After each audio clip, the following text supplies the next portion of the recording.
Is it right to hike the price of cigarettes to £16 a packet? We're taking your calls, 0207 862 2222. And they were asking, is it OK this is just so funny. Is it OK to let yourself go after you get married? Apparently men do it. So are you a bloke who says, yeah, of course it's all right? Then we got a few more stories from the papers and everywhere else, including Mr. Bates's latest scathing attack on the post office, which he says should be sold for £1. At 11:15, Matt Allwright is standing in for Storm. 12:45, Alexis Conrad and friends revealing how you can claim a £150 discount on your energy bill. And this is how you get in touch. I'm going to try to show you the phone number using darts. Here we go, all right? So we'll get out the old dartboard. I'm ready with the arrows. So a zero is quite handy, actually. That's the first. 20, yeah, 020, 7, good. 8. Can we get a 6? 6. Now we need a 2. Oh, come on, 2. Come on, Jeremy. 2, yes, double 2. A double 2 to finish. Yes! I can't believe it.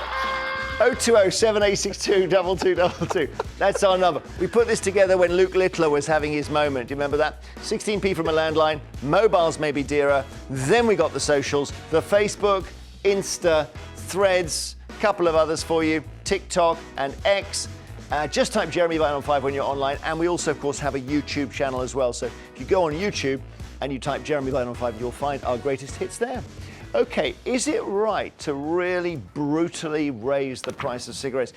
If you're a non-smoker, you might not have clocked this, but they're about to go, apparently, to £16. Can I go £16? I wanted to say instead of pounds. £16 a packet.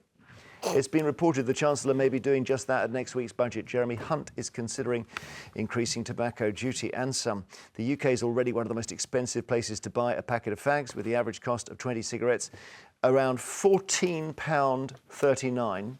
In Germany, a packet is only £6.50. The PM, Rishi Sunak, has previously announced plans to raise the legal age for buying cigarettes year upon year. So the crazy thing is, in 20, 30 years' time, when you're 60, you still can't buy them. So is it time for the government to stop waging a war on smokers? If you're a smoker, do call us and tell us why you've got every right to smoke a cigarette. It's your right. I don't know, are you a smoker or not? No, never even tried in my life. Is it too much tax on them now? £16 a packet? We've got a government that are obsessed with control and telling people what to do, and they do that by constantly doing the price rises and taxing people to high heaven to make them behave in the way that they want them to. But we have laws to stop people damaging themselves, don't they? Yeah, but I don't like smoking. It's nothing that I'm interested in. But you can't go around telling people what they can and they can't do. Smoking is not illegal, obviously, if you're over a certain age, and goodness, his stupid little new idea of changing the ages is ridiculous. But at the end of the day, let people be however they want to be. If they want to smoke and ruin their health, good for them. Kevin? Would you abolish laws on, would you legalise heroin and cocaine then? I'd legalise cannabis. Would you legalise heroin and cocaine? So you accept, no you wouldn't, so you accept the principle that a government will intervene on a public health issue. No. And oranges. No, but I'm just establishing the principle. People don't, I suppose, go out on a murder spree when they're high on Benson and Hedges. Whereas with illegal drugs, they might do. No, they don't. And I've not seen, and I'm sure there's a statistician somewhere will look at the correlation between murderers and whether they smoke. But I would accept that. All right. So let's say you're only harming yourself. I mean, it's true. You can certainly, if you want to take a knife and draw it down your forearm, and you can do that, right? And that's not illegal. But I think it's a responsibility of a government to save lives. 76,000 people a year die from smoking. The figure has come down every year. I think it's now only something like 1 in 8 people smoke. It used to be more than half. Amazing. One of the ways, it's one of the great public interventions to save lives. Now that includes banning smoking in public places. Remember when it used to be on buses and in pubs and restaurants and so on, and you were getting passive smoking and horrible. Fine, because that affects other people. Also, the price. I wouldn't stop at £16. I'd go 18, 20, whatever it is, until you stop people smoking. £20 a packet. 7 in every 10 people who smoke want to give it up. And you've got to help him in many ways. Make nicotine patches, if hypnosis, if it works, encourage them, whatever. But the price is a factor. Kevin, do you like a drink? Yeah. Yeah. So what about that then?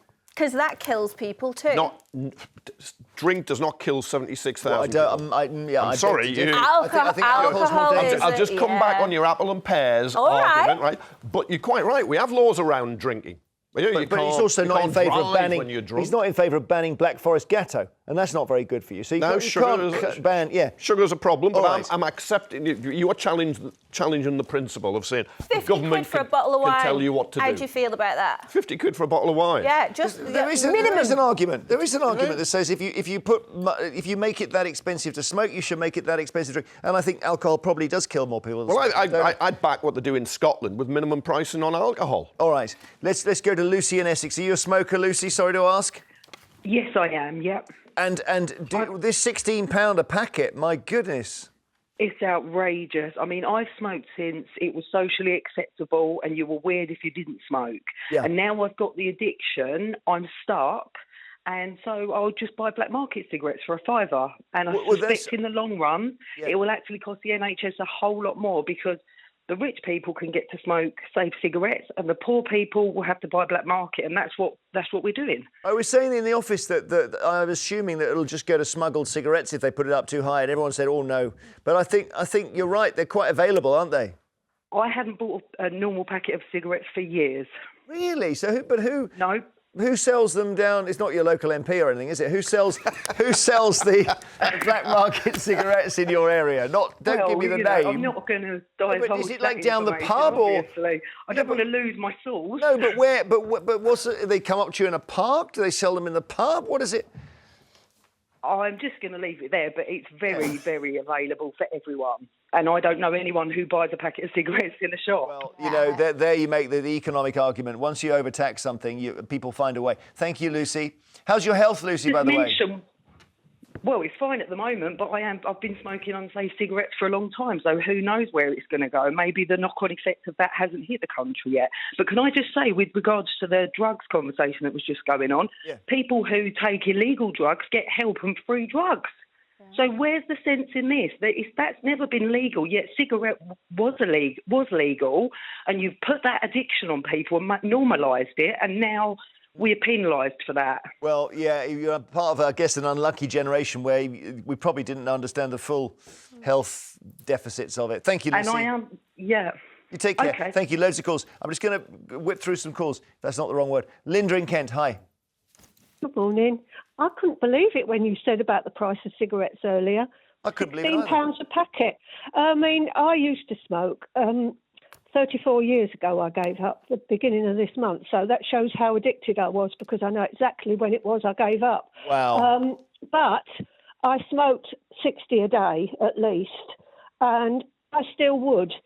Even if they were £20 a packet, I would find the money from somewhere. Well, how did you manage to give up if you had that many cigarettes behind you? Oh, Jeremy, it was the hardest thing I've ever done. And I did it cold turkey because back then there was no help. There was no patches or chewing gums or whatever. Back then you were talking about, I thought you said you gave up last month. No, the beginning of this month would have been 34 years since you stopped. Oh, I'm sorry. Okay, so right. Okay. Yeah. Well done you. And they were about 50p a packet back then, I think. Yeah. I'm not quite sure. Yeah. But I smoked the expensive ones. You know, the one you were mentioning earlier on, the Benson and Hedges. Well, the menthol. And no, not menthol. No, they're horrible. I don't know what. But yes, and I think people who are addicted, as I was addicted, they will find the money. They'll find the money. Thank you, Linda. Tony in Birmingham, are you a smoker? Absolutely, yes. And is £16 too much? Absolutely, yeah. I mean, I pay £11 now for a packet of cigarettes, and I'll get through a pack a day. And who comes up with these stupid prices for a packet of fags? Well, so you're doing, it's like £70-80 a week on fags. Oh. Well, you know, it's one of those things. If you're a smoker, you can't pack up. Well, could you not go to cold turkey like Linda? No, I've tried it. I've gone on the vapes, I've tried the patches and everything else, and I cannot give up. I'm an addictive smoker. They say that alcohol is more dangerous, but tobacco is more addictive, and you're in the grip of a very serious addiction there, Tone. Well, it's one of those things. You're either addicted or you're not, and if you can't break that cycle, then you just carry on, and that's the only bit of comfort that I've got when you're retired and you're sat at home watching TV. Tony, like yourself. Tony, I'm not a smoker, but family members and friends, workmates, colleagues, neighbours were smokers and gave up.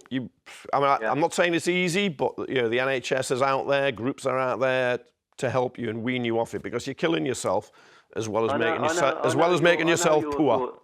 I know your thoughts, Kevin. I do watch you every morning on Good Morning Britain and whatever else, but it's one of those things. Swear word. He's on another. I cannot get through. He told us he only came in here. Yeah, look, you've blown it. Jeremy didn't know I was moonlighting somewhere else. He said that was somebody else disguised as him. Thank you, Tony. £80 a week though on as you say.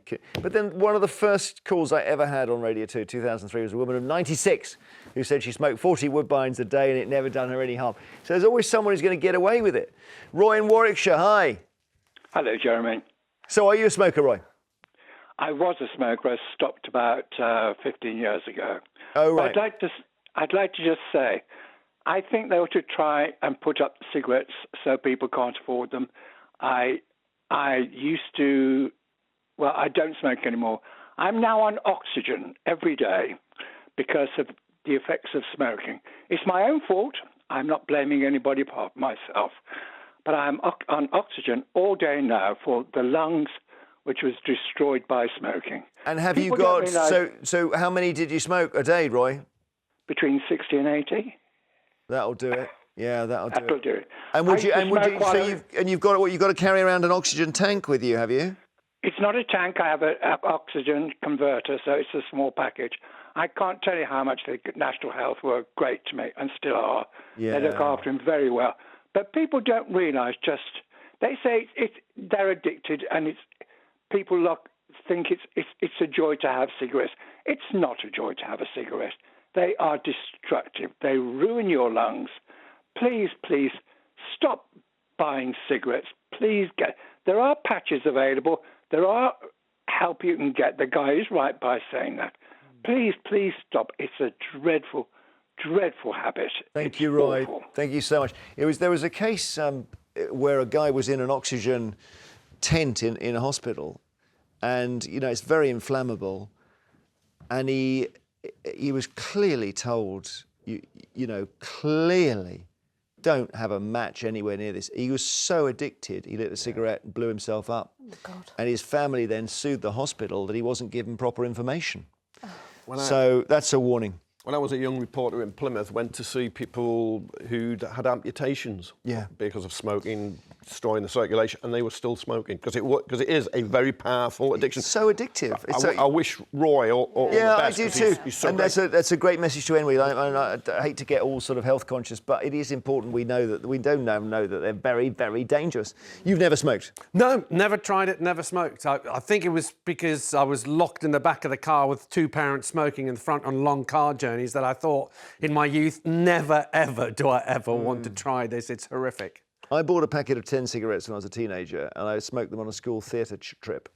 And then the following year, we had a school theatre trip, and someone noticed that I was smoking the same pack. So they knew I was just doing it for show.